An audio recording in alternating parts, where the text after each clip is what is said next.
সাতপন্থীরা তাবলিগি নয়, বরং তারা সন্ত্রাসী চরমপন্থী বাহিনী। বিশ্ব ইজতেমার টঙ্গীর মাঠ রক্ষণাবেক্ষণের দায়িত্ব বিগত বৎসরগুলোতে শুরাই নিজামের উপর সম্পূর্ণরূপে ন্যস্ত ছিল।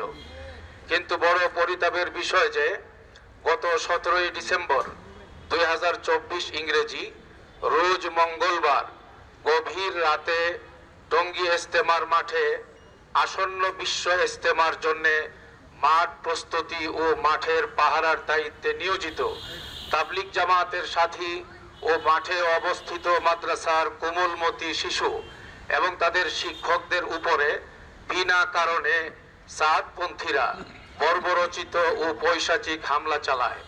রামদা, কিরিচ, ছুরি, লোহার রডের মতো ধারালো অস্ত্র দিয়ে ঘুমন্ত ও নামাজরত নিরীহ নিরস্ত্র তাবলিগের জামাতের সাথীদের উপর অতর্কিত হামলা চালায় তারা। ইতিহাসের এই বর্বরচিত হামলায় শুরাই নিজামের 3 জন সাথী নিহত এবং শত শত সাথী মারাত্মকভাবে আহত হয়। সাতপন্থীরা এতটাই হিংস্র হয়ে উঠে যে বিভিন্ন হাসপাতালে চিকিৎসারত আহতদের উপরও হামলা চালাতে তারা দ্বিধাবোধ করেনি। প্রিয় সাংবাদিক বন্ধুগণ, সাতপন্থীরা একই কায়দায় গত 2018 সালের 1 ডিসেম্বরেও একতরফা আক্রমণ চালিয়ে প্রায় 5000-এর মতো তাবলিগ জামাতের সাথী ও ছাত্র শিক্ষকদেরকে রক্তাক্ত করেছিল। এতেই প্রমাণিত হয় যে সাতপন্থীরা তাবলিগি নয়, বরং তারা সন্ত্রাসী চরমপন্থী বাহিনী।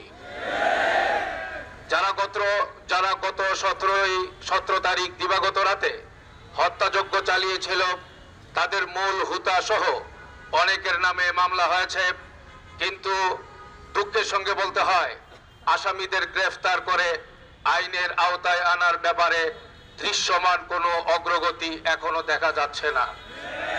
দুঃখের সঙ্গে আরো বলতে হয় যে 17 তারিখের কালো রাত্রে টঙ্গীর মাঠের দায়িত্বে থাকা আইন শৃঙ্খলা বাহিনীর ভূমিকাও সকলের কাছেই প্রশ্নবিদ্ধ হয়ে আছে। অবস্থার দৃষ্টি মনে হচ্ছে ফ্যাসিস্ট আওয়ামী সরকার ও তাদের দূষররা যুগ সাজস করে সাতপন্থীদের মাধ্যমে দেশকে অস্থিতিশীল করার একটি নীল নকশা করেছিল।